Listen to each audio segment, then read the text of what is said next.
തുഞ്ചൻ ദിനത്തോടനുബന്ധിച്ച് തപസ്യ കലാ സാഹിത്യവേദിയുടെ ആഭിമുഖ്യത്തിൽ തുഞ്ചൻ പറമ്പിലേക്ക് സാംസ്കാരിക തീർത്ഥയാത്ര നടത്തി. തപസ്യ സ്ഥാപക പ്രസിഡന്റ് പി ബാലകൃഷ്ണൻ ഉദ്ഘാടനം ചെയ്തു. തുഞ്ചൻ ദിനത്തോടനുബന്ധിച്ച് തപസ്യ കലാ സാഹിത്യവേദിയുടെ നേതൃത്വത്തിൽ തുഞ്ചൻ പറമ്പിലേക്ക് സാംസ്കാരിക തീർത്ഥയാത്ര നടത്തി. ജ്ഞാനപീഠം പുരസ്കാര ജേതാവ് എസ്.കെ. പൊറ്റക്കാടിന്റെ പുതിയറയിലുള്ള സ്മൃതി മണ്ഡപത്തിൽ നിന്ന് ആരംഭിച്ച യാത്ര തപസ്യ സ്ഥാപക പ്രസിഡന്റ് പി ബാലകൃഷ്ണൻ ഉദ്ഘാടനം ചെയ്തു. തപസ്യ ജില്ലാ സെക്രട്ടറി അനിൽ പൂനൂർ സ്വാഗതം പറഞ്ഞു. തപസ്യ കോഴിക്കോട് ജില്ലാ പ്രസിഡന്റ് വത്സൻ നെല്ലിക്കോട് അധ്യക്ഷത വഹിച്ചു. സംസ്ഥാന ട്രഷറർ അനൂപ് കുന്നത്ത് ആശംസകൾ അർപ്പിച്ചു.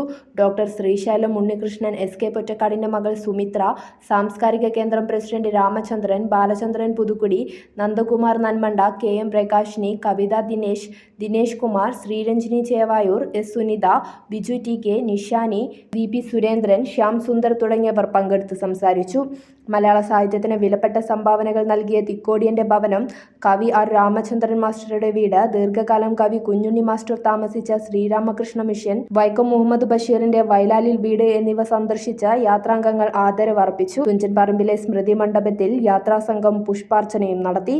ACV news Kozhikode.